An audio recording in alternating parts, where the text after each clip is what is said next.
Amén, bendito sea el nombre del Señor. Como siempre damos gracias al Grupo Emanuel que nos ayuda a llegar a la misma presencia del Señor. Como se pueden dar cuenta, la sorpresa que teníamos para este día era la predicación en vivo y directo desde aquí, desde la Iglesia Emanuel de Toronto, cosa que no hacíamos desde el mes de marzo. Queremos hacerlo así para ir creando en cada uno de ustedes, los hermanos de Emanuel y los hermanos de Woodbridge, la idea del retorno y la reunificación en la casa del Señor. Hoy el mensaje en vivo desde aquí, pero la música y las alabanzas las rebuscamos de nuestros archivos anteriores para que podamos revivir ese tiempo pasado también, más el especial de nuestra hermana Elizabeth Chica, que está viviendo en Windsor, Ontario, y agradecemos mucho siempre su aporte. Aquí estamos, hermanos, esperando siempre en el Señor. La paciencia bíblica trae buenos resultados y estamos esperando el tiempo apropiado de parte del Señor para nosotros poder reunirnos físicamente, tanto aquí en Emanuel como en la iglesia de Woodbridge. Así es que le damos gracias al Señor, felices y contentos de participar en estos cánticos que previamente fueron grabados. Incluso algunos hermanos que están en la presencia del Señor en esa ocasión estaban aquí con nosotros, y es un gusto y un placer volver a verle. Esa es la importancia de las cosas cuando quedan grabadas. Bueno, en este día, mis hermanos, nosotros tenemos un mensaje de la palabra del Señor. Hoy es domingo, es el primer domingo del mes de julio, estamos a 5. Hoy tenemos Santa Cena también conmemorativa para obedecer y al mismo tiempo recordar el gran sacrificio que Jesucristo hizo por cada uno de nosotros. Gloria a Dios. Vamos a leer de nuevo la palabra de Dios en Deuteronomio capítulo 8 y vamos a leer los primeros 4 versículos. Deuteronomio capítulo 8, versículo 1 al 4. Y vamos a estar hablando con ese título del mensaje: plena dependencia en Dios. O usted le puede llamar plena dependencia de Dios, como usted le quiera llamar. Pero la idea es que haya una dependencia total, absoluta de Dios en cualquier tiempo que nosotros estemos viviendo.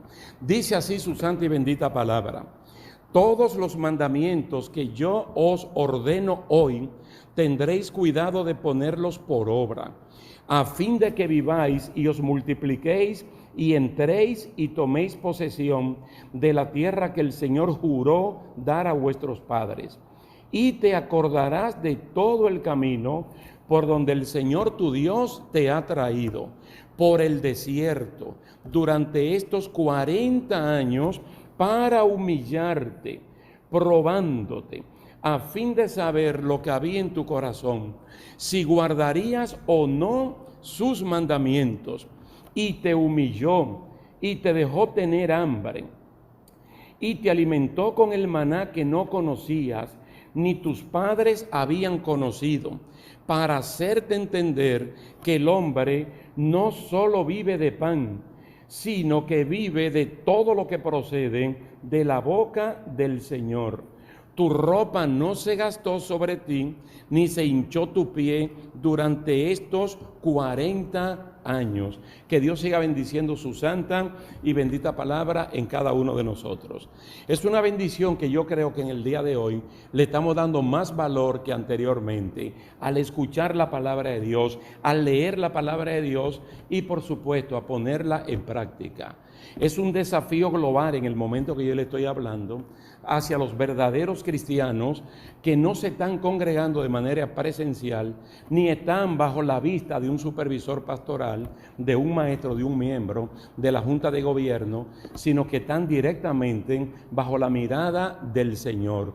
¿Cuál es nuestro comportamiento, nuestro acercamiento a la sagrada palabra de Dios para conocer siempre cuál es la voluntad que Dios tiene para cada uno de nosotros? No podemos ser haraganes, no podemos ser vagos, todo lo contrario. Ahora tenemos que ser más diligentes que antes para vivir plenamente convencidos y plenamente dependientes de Dios. ¿Qué es lo que estamos viendo aquí en este capítulo 8? Que probablemente del libro de Deuteronomio sea como un capítulo central en muchas de las predicaciones por predicadores y maestros. Dios a través de Moisés le está diciendo al pueblo que tengan memoria, porque el libro de Deuteronomio prácticamente se escribe 40 años después de la salida del pueblo de Dios de Egipto. Entonces hay una generación que prácticamente desapareció y hay una generación que se ha levantado. Pero también hay una generación eslabón. La generación eslabón son todos aquellos que tenían menos de 20 años. Entonces ellos están en el medio de los que tenían más de 20 que perecieron y de los que han nacido durante todo el transitar por el camino en el desierto. Quiere decir que ellos tienen memoria histórica de vivir en Egipto y tienen memoria de vivir en el desierto y conocer lo que es la dependencia de Dios. Entonces ellos le pueden hablar a las generaciones que vienen de quién es Dios, de cuál ha sido el comportamiento de Dios y también de cuál fue la actitud de aquellos que fracasaron en Cades Barnea.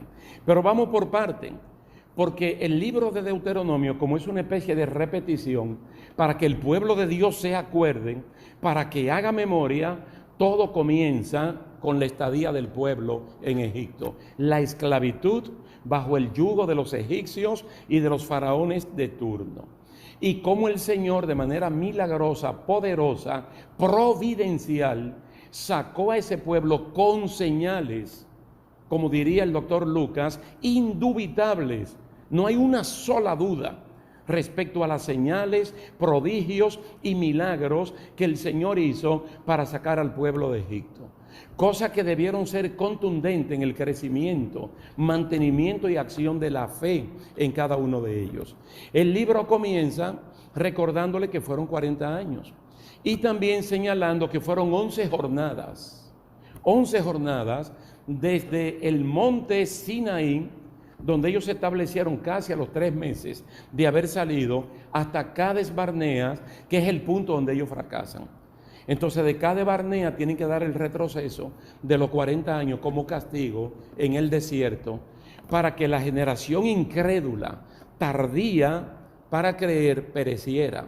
Entonces una nueva generación pudiera entrar. Pero bueno, paso a paso el Señor le va repitiendo y recordando, porque es necesario, mi hermano, y Dios lo hace, para que uno tenga memoria de quiénes somos nosotros, de qué somos capaces y quién es Dios y de qué Dios es capaz por cada uno de nosotros.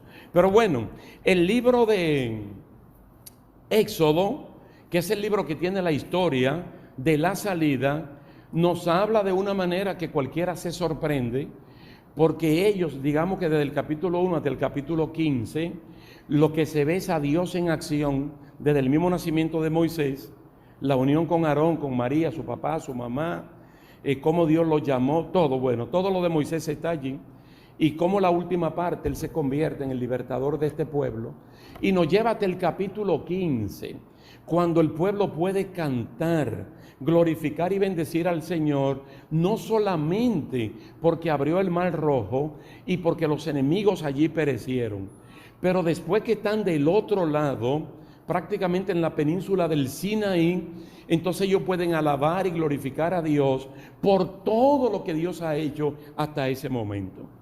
Éxodo 15 es una especie de ebenecer de un pueblo consciente primeramente por los padres, papá y mamá, y luego por los hijos, reconocer la grandeza de Dios y decirle: Señor, te damos gracias porque hasta aquí usted nos ha ayudado. Bendito sea el nombre del Señor. Bueno, en el momento que ellos dicen eso, todas las cosas comestibles y bebibles que ellos trajeron de Egipto comenzaban a escasear. Lo que primero se termina es el agua. Cuando ellos comienzan a tener sed, entonces ellos comienzan a procurar ver si tienen agua. Entonces al ver que no tienen agua, lo primero que hacen es murmurar. Esa es la primera falla de un pueblo que no quiere depender plenamente de Dios. Es decir, lo primero es murmurar. Bueno, el Señor le dio agua, aguas abundantes. Las aguas de Mara, el Señor de amargas y venenosas la convirtió en agua dulce y potable. para ellos, para los animales, para beber, para bañarse. Eso fue un oasis prácticamente que Dios le preparó allí en el desierto. Entonces comieron todavía lo que le quedaba. Pero posteriormente dice el mismo Moisés en Éxodo que la siguiente prueba para ellos, como está en Éxodo 16, es que se le acabó la comida. Toda la comida que habían sacado ya se le terminó. Entonces, cuando ahora se le termina la comida, oiga los cálculos que hace un pueblo cuyo entendimiento está dormido y no pueden comprender por dónde Dios lo está llevando. Los cálculos que hace el pueblo de Dios, el pueblo que ha visto la manifestación de Dios, no solamente en 10 plagas, una de ellas que prácticamente no fue plaga para ellos, sino su independencia y liberación, la Pascua, que se convirtió en olor de muerte para los impíos y en olor de vida para los creyentes, pero la apertura del mismo Mar Rojo. Se le olvidan estas cosas y ahora dicen, Dios nos trajo aquí para matarnos.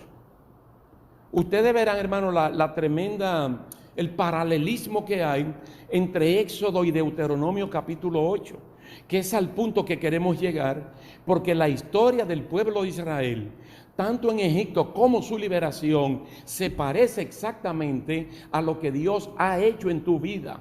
Pero va a depender de ti apreciar y valorar lo que Dios ha hecho, depender de Él para no volver al mundo de pecado, a la esclavitud, donde el pecado y el diablo te tenían el pie puesto en la cabeza, en el cuello.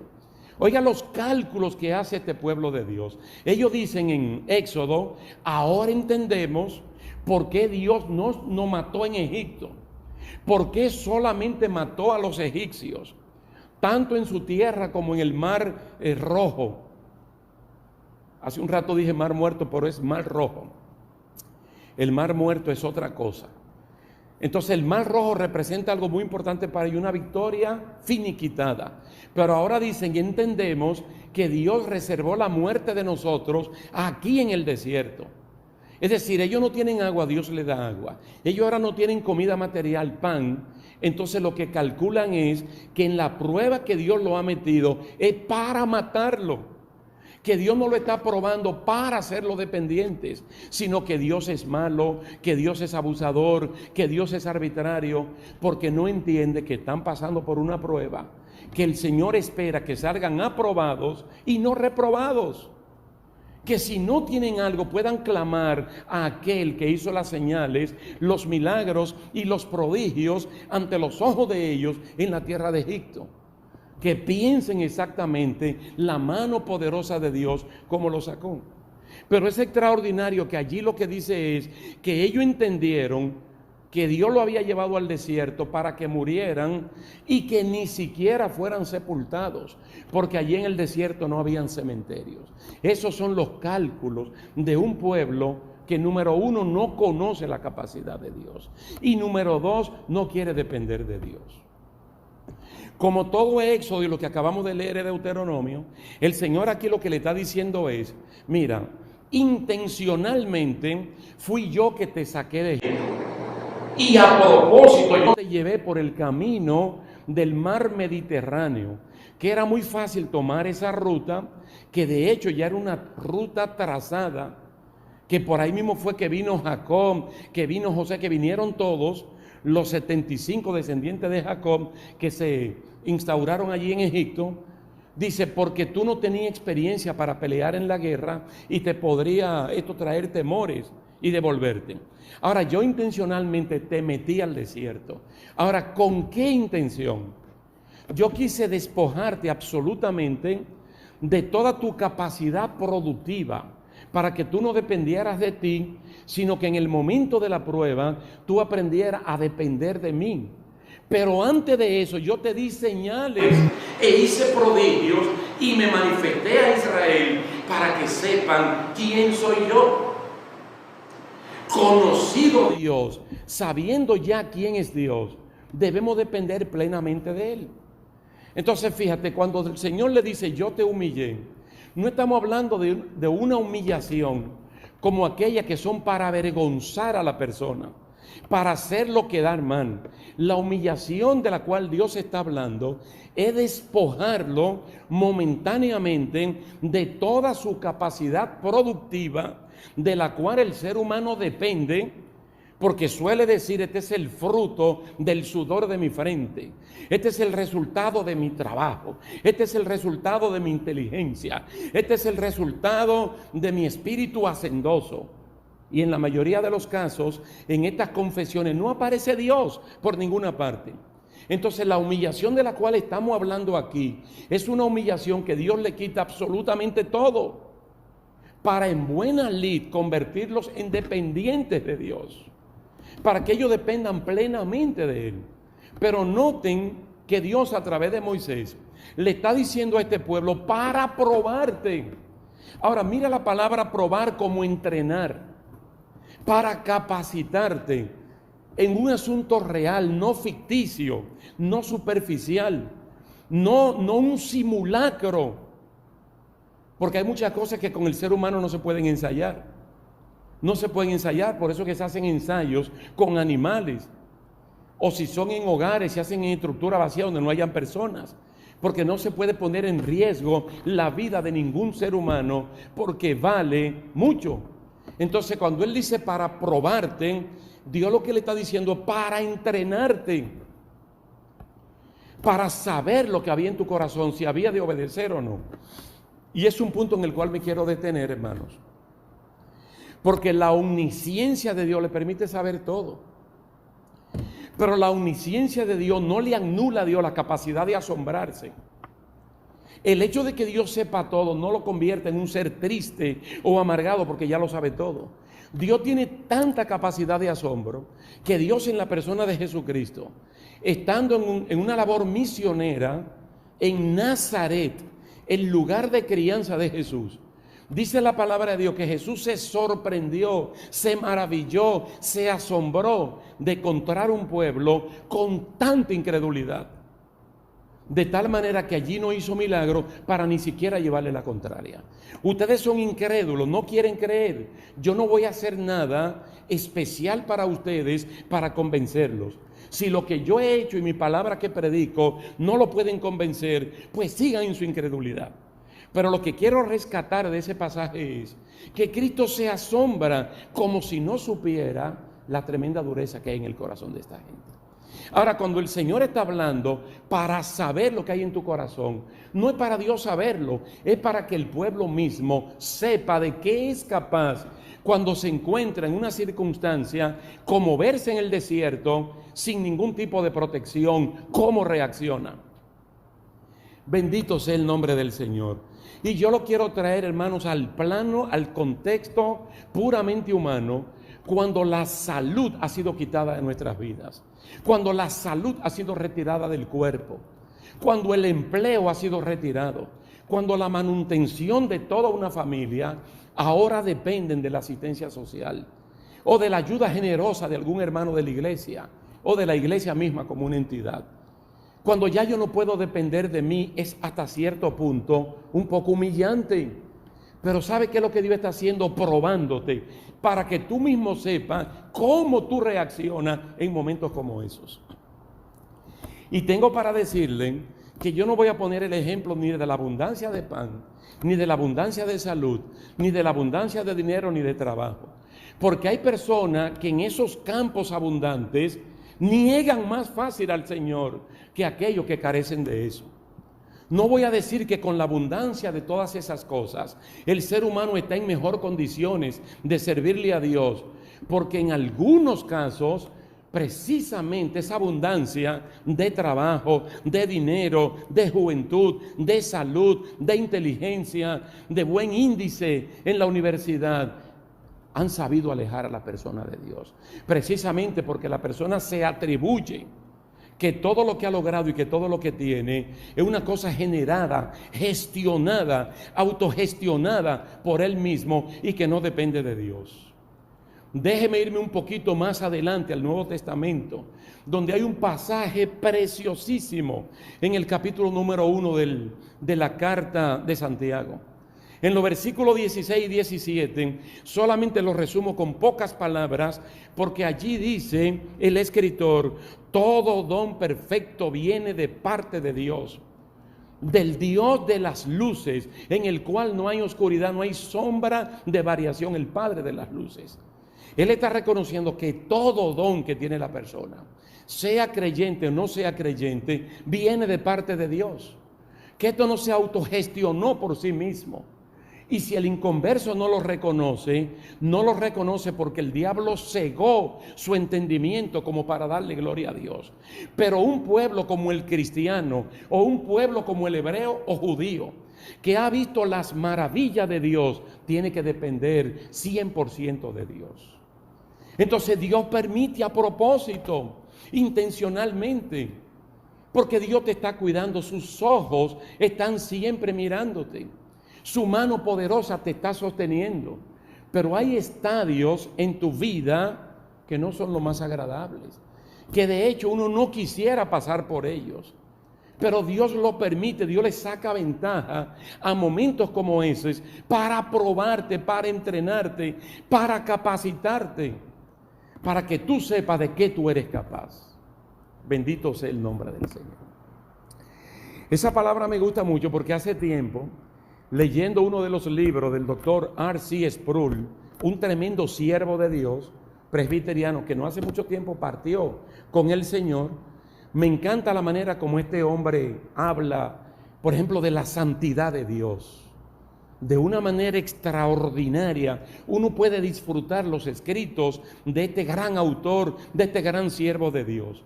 Y hay un punto que él habla de la capacidad del creyente. ¿De qué el cristiano es capaz? Él dice, el cristiano es capaz de pecar. Ciertamente que sí.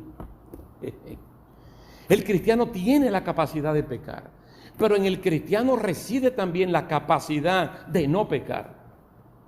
El cristiano tiene la capacidad de no depender de Dios, pero el cristiano tiene la capacidad de depender ciertamente de Dios, porque Él nos ha entrenado para eso. Y fue lo que Pablo le mandó a decir a los hermanos de Filipos. Porque cuando llegó la ofrenda que mandaron los hermanos de Filipos, lo encontró a Pablo la ofrenda tocando fondo. Tocando fondo, pero Pablo contestó la carta diciendo: yo he sido entrenado, capacitado, he sido probado para administrar lo poco y administrar lo mucho. Pero el doctor Sproul también dice que el impío tiene lo siguiente: capacidad de pecar y tiene una incapacidad de no dejar de pecar. Lo que está diciendo el doctor en base a la carta de Pablo a los romanos es que el impío siempre peca. Mientras sea un esclavo del pecado y del diablo, siempre peca, aunque moralmente tenga rasgos sobresalientes en una comunidad por lo cual haya que premiarlo o nombrarlo como un referente de la sociedad. Pero usted, hermano, yo, el pueblo hebreo, el pueblo cristiano, nosotros no tenemos excusa para fallarle a Dios, porque es que el brazo poderoso de Dios evidentemente se ha manifestado, demostrándonos quién es Dios, de qué Él es capaz, para que nosotros también aprendamos de qué somos capaces en momentos como el que estaba viviendo este pueblo en el desierto. Tú sabes que hubo ocasiones donde el pueblo, en vez de quejarse con Dios, se quejaron contra Moisés, contra Aarón, y le echaron la culpa a ellos, especialmente a Moisés, por el lugar donde ellos estaban, culpando a Moisés de que estaban en el desierto porque él no lo supo guiar. No olviden que la palabra del Señor habla del suegro de él, que Moisés lo invitó para que lo acompañe, y como él conocía toda la región de la península del Sinaí, para que él también fuera su guía. No había que hacerlo, pero Moisés en su humanidad decidió utilizarlo a él como guía, olvidándose que la guía del pueblo era una columna de nube y una columna de fuego para que el pueblo de Dios avanzara de día y de noche y nunca tuviera que estancarse. Pero ellos estaban viendo las evidencias de Dios. Hermano, ¿cómo este pueblo, si lo llaman a juicio, pueden decir que esa columna de fuego fue un invento? que fue un espejismo que ellos vieron en el desierto, que el tremendo colchón de nube que los cubría para que el sol no lo martirizara en el desierto. ¿Cómo le van a decir a un juez que eso no existió? El agua que salía de la roca, el agua amarga, porque Dios permitió que probaran las aguas amargas de Mara, que probaran el problema, que convivieran con el problema, que se dieran cuenta que por sí mismos no podían cambiar el problema. Y el Señor, a través de Moisés, convirtió lo malo en bueno, lo amargo en dulce, lo agrio en potable, lo venenoso en algo de vida. El malestar lo convirtió en bienestar. ¿Cómo le van a decir al juez que eso fue un invento? El maná que el Señor le dio, comida, dice, que tus padres nunca conocieron. Cuando estamos hablando de los padres de esta gente, yo solamente quisiera, mi hermano, que usted pensara, y le voy a mencionar 4 patriarcas grandes, siervos de Dios. Incluso podría mencionar matriarcas, pudiera mencionar padres y madres del pueblo judío: José, Jacob, Isaac, Abraham. Pero también, hermano, para honrar a las madres, para honrar a las mujeres que también tienen una posición de bendición en las páginas del Antiguo Testamento, todas las bendiciones que Dios le ofertó a Abraham, se la ofertó igualmente a su esposa Sara. Y las bendiciones de Isaac fueron las bendiciones de Rebeca. Y las bendiciones de José fueron las bendiciones de Raquel. Y José transmitió todo también a sus hijos. Entonces, ninguna de estas personas tuvieron el privilegio de comer maná. Y si de Abraham seguimos hacia adelante, nosotros podemos dar un brinquito hacia atrás e irnos de Abraham hasta Noé. Hermano, y de ahí de Noé trazar hasta Set, el tercer hijo varón que menciona la Biblia, de Adán y Eva. Y ninguna de estas personas antes del diluvio ni siquiera tuvieron idea de lo que era el maná. Es decir, que el Señor en un momento, hermano, como el que estaban viviendo, Dios el innovativo, que es una palabra con la cual me he tomado este año, Dios el creativo, le dio algo que anteriormente no lo había dado. Tú me vas a decir a mí que en el problema en el cual tú estás pasando, Dios no puede hacer un milagro único, exclusivo para ti. Mire, hermano, no importa lo que digan los teólogos, que Dios cerró el tiempo de milagros, que Dios ya clausuró tal cosa. La Biblia dice que la mano de Dios sigue extendida. La Biblia dice que para Dios no hay nada imposible. Y es un texto que está en el Antiguo Testamento y también en el Nuevo. Espera tu milagro, pero no lo espere porque este mortal te lo esté diciendo.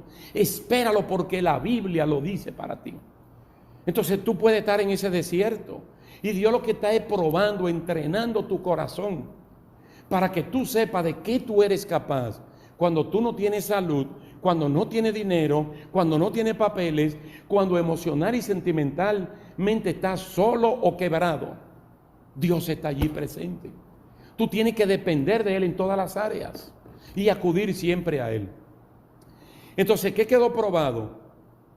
Que ellos fueron capaces de endilgarle a Dios, de decirle a Dios cosas de las cuales Dios no es capaz de hacerlo.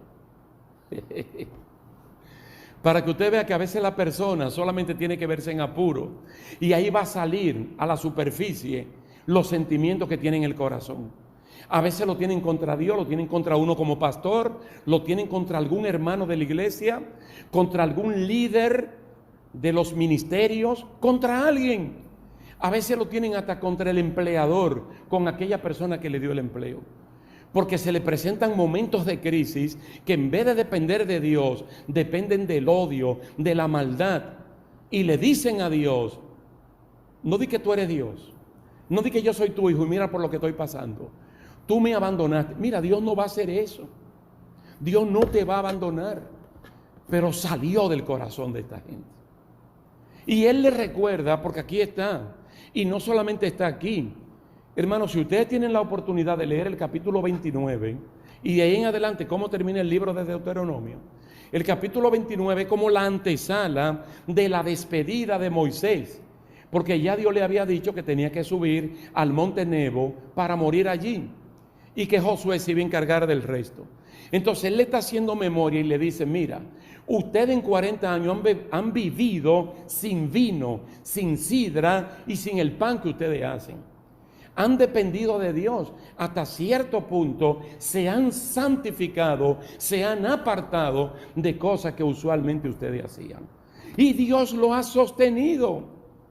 Porque ustedes son sus hijos y Él es el Padre. Y Dios a sus hijos no los abandona. Dios no es capaz de hacer semejante cosa. Nunca piense que Él lo va a hacer. Mentira del diablo. Se lo dijo a Cristo en el monte de la tentación. Pero Jesucristo lo que hizo fue reprenderlo mediante lo que dice la palabra de Dios. Le dice, piensen solamente en sus pies. Piensen en la ropa que han estado usando por 40 años. Piensen en la generación que ha nacido, pero que no se ha quedado como bebé, sino que ha ido creciendo. ¿Y qué ha pasado con la ropa? ¿Qué ha pasado con los zapatos? Milagros cotidianos que si no es porque Moisés se los recuerda, pasan por alto. Hermano, todos los días somos alimentados, somos cubiertos, somos protegidos, como dice el Salmo 46, por el amparo de Dios. Y es tan cotidiano que muchas veces se nos olvida. ¿Sabe cuándo nos recordamos? Cuando estamos enfermos. ¿Sabe cuándo nos recordamos? Cuando perdemos el empleo. ¿Sabe cuándo nos recordamos? Cuando emocionalmente nuestra vida se rompen. Asomos de divorcios, separaciones, rupturas. Problemas interpersonales, ahí nos acordamos, pero yo venía caminando bien, era tan grande la protección de Dios que ni cuenta me había dado, y ahora la valoro al estilo Job, cuando lo perdí todo. Oh, bendito sea el nombre del Señor. ¿Sabe lo que dice el Señor en Lucas capítulo 12? Los pueblos del mundo, la gente del mundo, busca ansiosamente cosas, ¿como cuáles? Comida y vestido para el cuerpo. Dice, pero vuestro Padre sabe que nosotros tenemos necesidades de estas cosas. ¿Sabe a lo que nos invita Jesucristo? Como yo siempre digo, hermano, honestamente, dice, busquen el reino de Dios. Busquen el señorío de Dios. Dependan de Dios. Y todas estas cosas serán añadidas. Oh, gloria a Dios. Lucas capítulo 12, versos 30 y 31.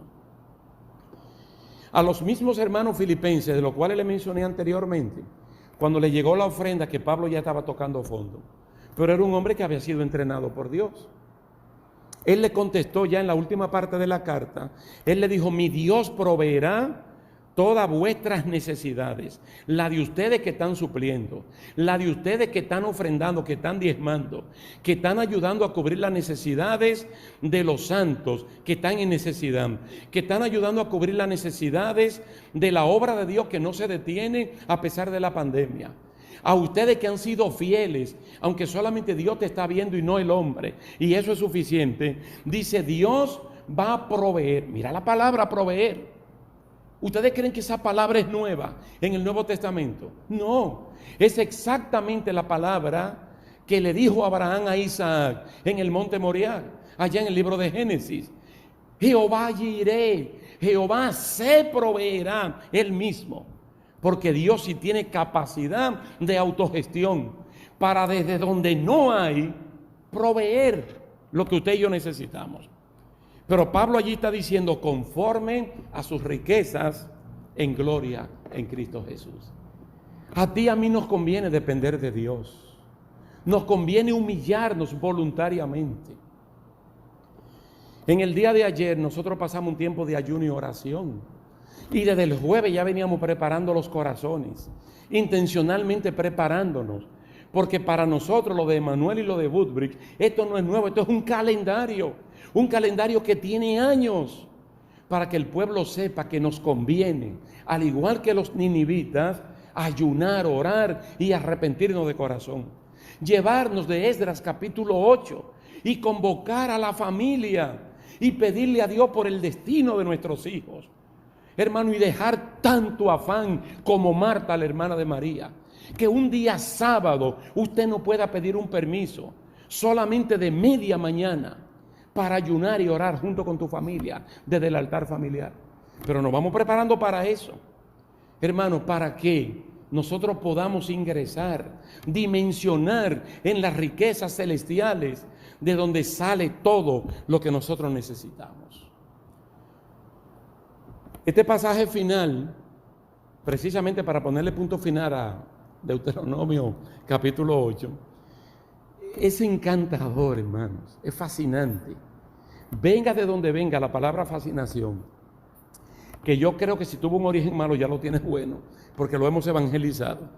En la segunda carta a los Corintios, Pablo le dice, Dios puede hacer que toda gracia abunde en ustedes, a fin de que teniendo siempre lo suficiente en todas las cosas, abundéis para toda buena obra. Hermano, que el cristiano aprende a tener para ser generoso. Porque como Dios ha sido generoso con nosotros, nosotros entonces nos convertimos en embajadores emblemáticos de Dios para ser tan generosos como Dios también lo es. Pero Dios va a proveerte a ti, porque nosotros dependemos plenamente de Él. Oh, bendito sea su santo nombre. Entonces, el Señor lo que le está diciendo aquí es exactamente lo que nos hace a nosotros.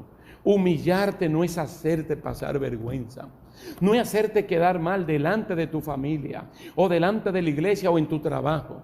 No, el Señor lo que está es probándote para que tú mismo o tú misma sepas de qué tú eres capaz de decir de Dios si tú no estás sano, si tú no tienes dinero, si no tienes pan, si no tienes techo, si no tienes documentos que te den cobertura en esta gran nación. ¿De qué uno es capaz de decirle a Dios? Lamentablemente, hermano, ese pueblo fue malo. Le falló a Dios. Le falló en la frontera de la bendición. Cuando ya ellos podían empinarse y alcanzar a ver la gloria de la tierra que fluye leche y miel, dijeron: no podemos ocupar esa tierra porque está llena y hasta gigantes hay allí y son soldados entrenados. Se le olvidó que Dios los capacitó. Así se le olvida a los cristianos débiles, poco militantes, que no se congregan ni siquiera virtualmente, que no son capaces de convocar a su familia a un culto de 1 hora un miércoles o un jueves desde la comodidad de su casa, mucho menos a un ayuno de quebrantamiento o participar en un tiempo como este, en el cual tenemos que obedecer en celebrar la cena del Señor. Esto no tiene que ver con pandemia, con que no nos podamos reunir. El Señor simple y llanamente dijo: todas las veces que se reúnan para hacerlo, háganlo en memoria de mí. Y hacer memoria de Cristo es hacer memoria de la capacidad que Dios tiene para suplir todo lo que a usted y a mí nos hace falta. Y lo que más le hace falta a un ser humano es la salvación, es la parte espiritual. Hay personas que han buscado lo material y han ganado el mundo, pero la Biblia dice: ¿de qué vale eso si pierde tu salvación? Yo no creo, hermano, que después de haber recibido a Cristo como Señor y Salvador te va a dejar engañar, ni por el verano, ni por el trabajo, ni por la juventud, ni por ninguna de estas cosas, que todas son buenas cuando uno las sabe administrar de manera correcta. Oh, bendito sea el nombre del Señor. Damos gracias a Dios por su santa y bendita palabra, por este tiempo que podemos celebrar juntos. Estamos aquí, este es un lugar que los hermanos de Woodbridge lo conocen, esta es la iglesia madre, y los hermanos de aquí de Emanuel, pues también aquí estamos, solo para recordar y mentalmente prepararnos para el retorno y la reunificación que esperamos en el Señor, que pronto ha de ocurrir. Gloria a Dios.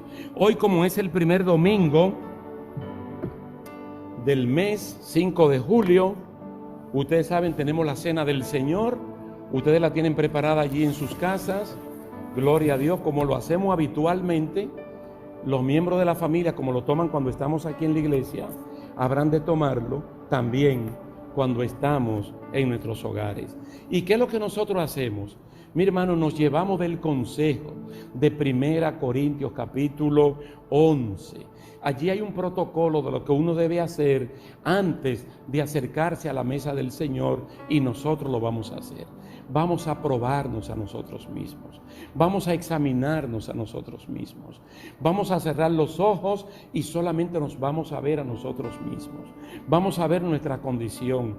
Conviértete en un Isaías. Si tú eres casado, no pienses en tu esposa, en tu esposo. Si tienes hijos, no pienses en ellos, piensa en ti. No mire para adelante, ni para atrás, ni para los lados. Piensa en ti. Piensa cuál ha sido tu caminar del mes pasado hasta este mes. Cuál ha sido tu comportamiento para el Señor. Si tú encuentras algo malo, mira, Primera de Juan capítulo 1 versículo 7, la parte B dice que la sangre de Cristo nos limpia absolutamente de toda falta. Que la sangre de Cristo tiene poder para limpiar nuestra conciencia de cualquier mancha del pecado. Y ahora la conciencia le puede servir libremente al Señor. Vamos a tomar unos breves instantes, vamos a cerrar nuestros ojos y vamos a examinarnos. Aleluya.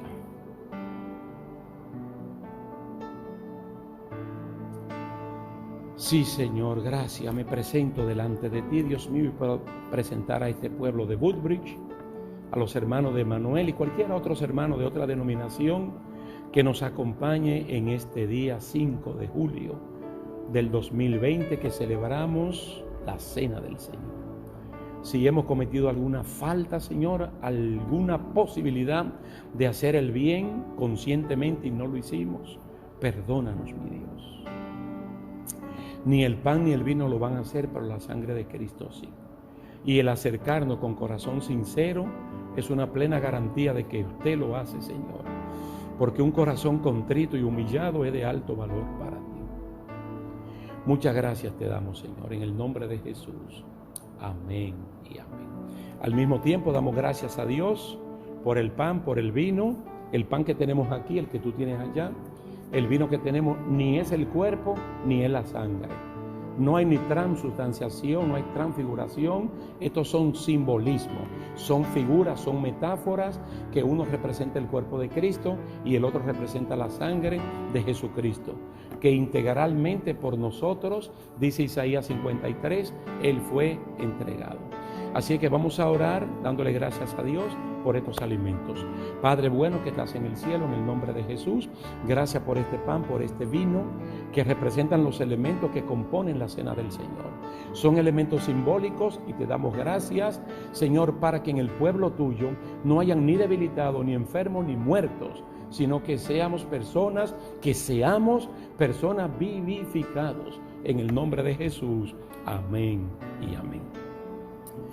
Así dice la palabra de Dios: porque yo recibí del Señor lo que también os he enseñado, que el Señor Jesús, la noche que fue entregado, tomó pan, y habiendo dado gracia, lo partió y dijo: tomad, comed, esto es mi cuerpo que por ustedes es partido. Hagan esto en memoria de mí. Comamos el pan, hermanos.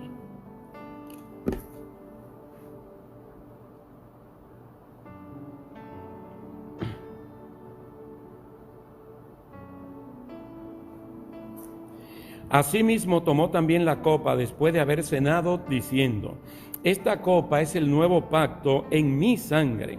Hagan esto todas las veces que la beban en memoria de mí. Tomemos la copa, hermanos.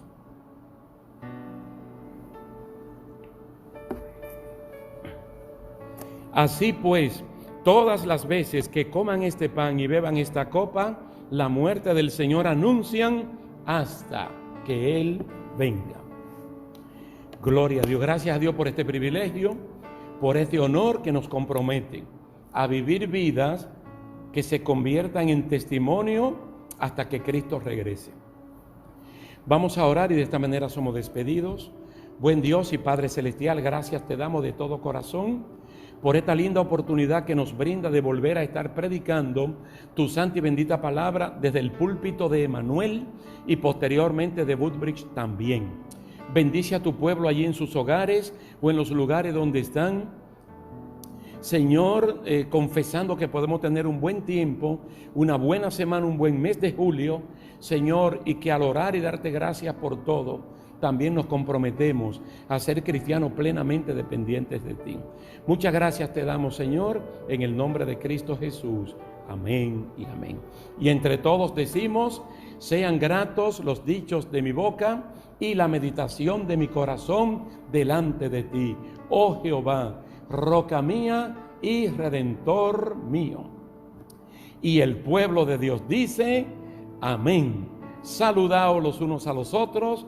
Que Dios le bendiga a todos. De corazón se lo digo. Amén y amén. Jesús, nueva criatura es. ¡Eh! ¡Gloria a Dios! ¡Aleluya!